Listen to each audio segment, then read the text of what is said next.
Surah Al-Fajr. Untuk menjelaskan surah Al-Fajr teman-teman, saya akan susunkan beberapa amal yang sangat ditekankan di 10 awal Zulhijjah.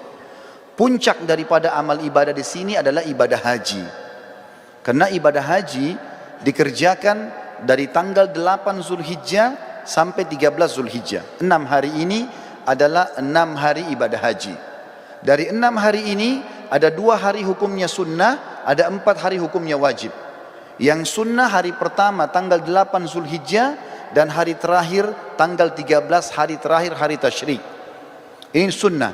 Tanggal 8 dikenal dengan hari tarwiyah. Makna tarwiyah dalam bahasa Arab adalah orang membawa air lalu menyiramnya di padang pasir sehingga padang pasir itu dari panas menjadi dingin. Itu bahasa Arabnya tarwiyah. Dinamakan tarwiyah karena di lokasi Mina pada saat jemaah haji masuk tanggal 8 Zulhijjah, di zaman dulu itu kering sekali. Bahkan sampai sekarang masih terlihat padang pasir dan juga panas. Maka dinamakan dengan tarwiyah. Jemaah haji disunnahkan masuk hari tarwiyah ke Mina.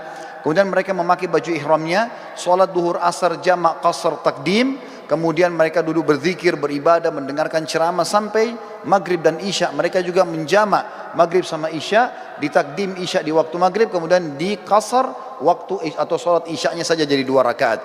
Menginap sampai besok pagi. Tanggal 9 Zulhijjah ini dikenal dengan hari Arafah.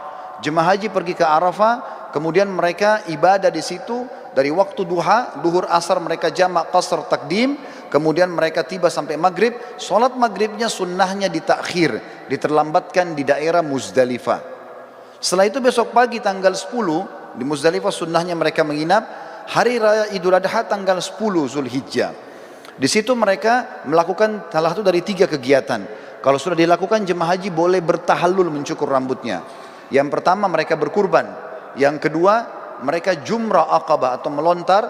Dan yang ketiga adalah mereka tawaf ifadah, tawaf wajibnya haji.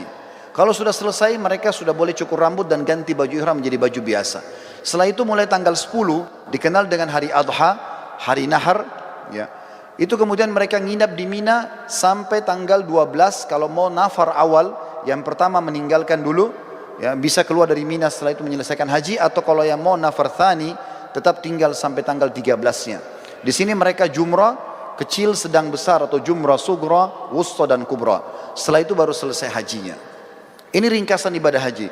Dan teman-teman sudah tidak asing dengan keutamaan haji. Yang sangat mulia adalah hadis Nabi SAW, siapa yang haji tidak rafath.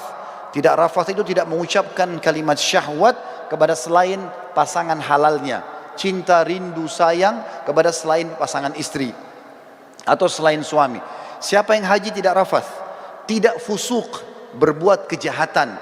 Masuk dalam fusuk juga adalah memeluk, salaman, ciuman dengan selain mahramnya.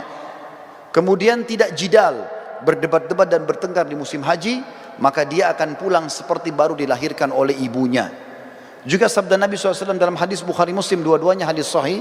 Yang tadi juga yang sebelumnya hadis Bukhari Muslim, kata Nabi SAW, umrah ke umrah pengampunan dosa di antara keduanya, dan haji mabrur yang mengikuti syarat dan rukunnya tidak ada balasan kecuali surga. Ini puncak ibadah. Ibadah yang kedua, saudaraku seiman, adalah bagaimana seseorang berpuasa selama 9 hari dan sholat malam selama 9 malam itu. Kok bisa? Dari mana dalilnya? Surah Al-Fajr tadi. Allah berfirman, saya ulangi kembali ayatnya, A'udzubillahi minasyaitonirrajim wal fajr. Demi waktu subuh. Saya tafsirkan sekarang. Waw ini teman-teman dikenal dengan waw kasam dalam Al-Quran atau dalam bahasa Arab. Seperti kalau kita mengatakan wallahi, demi Allah. Allah kalau bersumpah dalam Al-Quran dengan menggunakan waw ini, berarti yang datang setelahnya informasi penting yang harus diperhatikan. Mirip dengan firman Allah yang lain, wal asr, demi waktu. Maka di sini juga Allah mengatakan wal fajr. Fajr teman-teman, kalau tidak pakai alif lam dalam bahasa Arab, maka terjemahannya waktu subuh. Tetapi dalam bahasa Arab ada lagi sebuah retorika yang atau dalam grammar bahasa Arab namanya alif lam mu'arraf. Alif lam memperkenalkan sesuatu. Misal begini, kalau saya sedang janjian dengan seseorang di masjid ini misalnya, saya mengatakan, ayo kita janjian ketemu di masjid Az-Zikra. Contoh, Kalau saya dengan teman saya tidak mau lagi menyebut nama masjid Az-Zikranya, saya cukup mengatakan, ayo kita ketemu di Al-Masjid. Alif Lam ini dalam bahasa Arab sudah menutupi nama tempat yang sedang jadi target. Contoh yang lain, orang Arab kalau mengatakan rajulun, seorang laki-laki, belum jelas siapa dia, maka mesti dijelaskan nama dia siapa baru bisa lengkap dalam retorika bahasa Arab. Tapi kalau saya sama teman saya sudah tahu siapa yang kami maksudkan laki-laki siapa, cukup kami mengatakan ayo kita ketemu dengan ar-rajul. Ar-rajul pakai alif lam. Allah di sini teman-teman menggunakan alif lam ini, wa al-fajr. Kalau Allah bilang wa fajr, demi subuh, maka subuhnya terbuka sepanjang tahun. Tapi ternyata ada yang Allah inginkan di sini. Wa al-fajr, berarti demi subuh tertentu yang Allah inginkan, kejarlah itu. Dan umumnya ulama tafsir mengatakan ini adalah subuh hari raya Idul Adha. Dan dari sini ulama tafsir hampir seluruhnya sepakat mengatakan Idul Adha lebih afdal daripada Idul Fitri. Setelah sholat Idul Fitri tidak ada ibadah khusus yang diperintahkan. Kalau ada orang mau silaturahim, orang mau ketemu sama temannya, mau ziarah, apa saja, mau lakukan kegiatan-kegiatan positif, boleh saja. Tapi setelah sholat Idul Adha ada ibadah khusus. Allah katakan dalam ayat lain, A'udzubillahi minasyaitonirrajim, fasholli li rabbika wanhar. Salatlah hai Muhammad Idul Adha itu dan berkurbanlah setelahnya. Maka Idul Adha adalah lebih afdal daripada Idul Fitri, walaupun kita kadang-kadang lebih merapengan Idul Fitri di negara kita. Tapi ini makna tafsir Al-Fajr. Lalu Allah bilang di ayat kedua, walayalin ashr. Waw ini saudaraku seiman dalam bahasa Arab dikenal dengan waw ataf, penyambung hukum ayat sebelumnya. Apa yang berlaku sumpah Allah di ayat pertama berlaku juga pada ayat kedua. Artinya, dan kejar juga dirikan sholat malam di 10 malam berturut-turut sebelum subuh itu. Berarti di sini teman-teman sekalian, Allah Subhanahu wa taala memerintahkan kita untuk menghidupkan malamnya ya di 10 awal bulan Zulhijjah. Sementara ibadah puasanya tadi yang saya katakan diambil oleh para ulama dari hadis Bukhari, kalau amal-amal soleh lebih baik daripada jihad, dan termasuk amal soleh adalah puasa mutlak namanya. Kemudian Allah tekankan masalah haji di ayat ketiga, wasyaf'i wal watar, dan fokuslah ibadah di tanggal 8 dan tanggal 9. Maksudnya 8 hari tarwiyah tadi dan 9 hari Arafah. Saudaraku seiman, di sini berpuasa dan juga sholat malam dianjurkan karena ada surah Al-Fajr tadi. Ibadah yang selanjutnya yang sangat ditekankan adalah berkurban. Dan ini diikutkan dengan sholat Idul Adha sebelumnya. Sesuai dengan firman Allah SWT, fasholli li rabbika wanhar.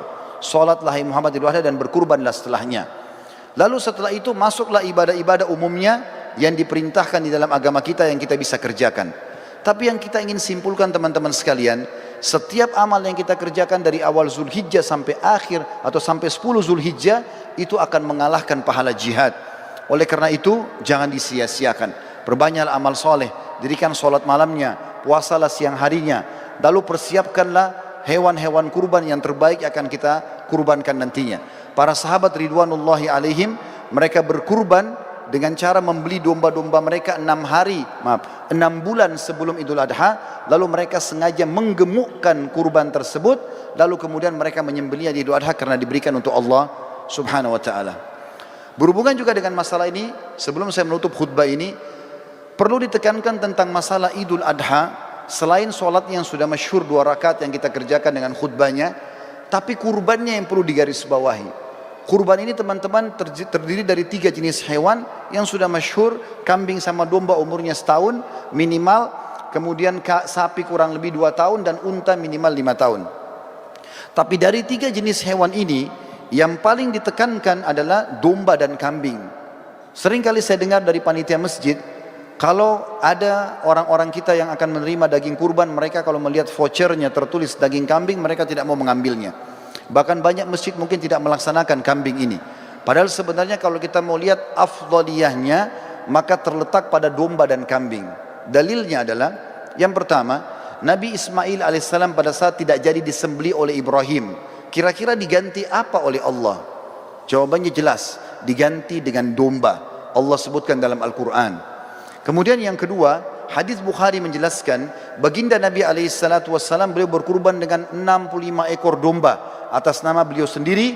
Beliau menyembelih 15 ekor dengan tangannya yang mulia, kemudian 4 atau 50 ekor dilanjutkan oleh Ali bin Abi Thalib radhiyallahu anhu.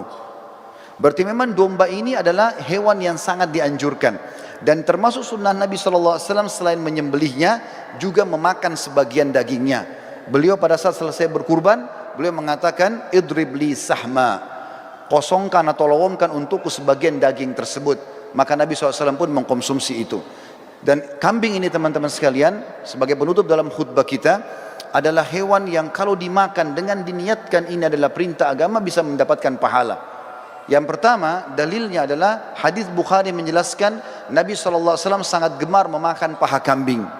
Jadi kalau ada persepsi mengatakan kambing itu adalah hewan atau makanan orang Arab, ini keliru. Tapi dia adalah makanan umat Islam, karena memang Nabi SAW sangat gemar dengan paha kambing. Yang kedua, berhubungan dengan dalil ini adalah akikah. Kita tahu setiap muslim kalau punya anak laki-laki sembelih 2 ekor kambing, kalau anak perempuan 1 ekor kambing.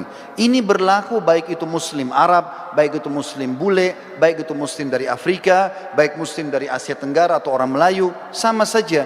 Anak laki-laki 2 ekor kambing, anak perempuan 1 ekor kambing.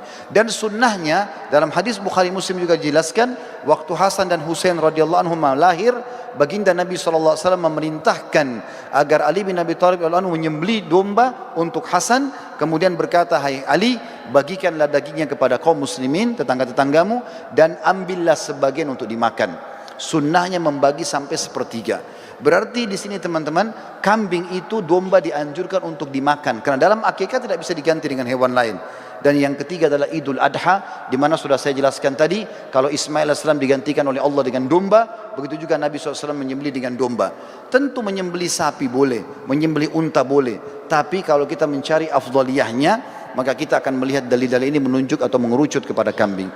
Semoga bisa diambil manfaat. Aqulu qauli hadza, saya sudah mengucapkan perkataan saya ini, wa astaghfirullah li wa lakum, dan saya beristighfar kepada Allah, mengajak jemaah juga istighfar kepada Allah, fastaghfiruhu innahu huwal ghafurur rahim. Beristighfar dan bertobatlah, karena dia Maha menerima taubat hamba-hambanya.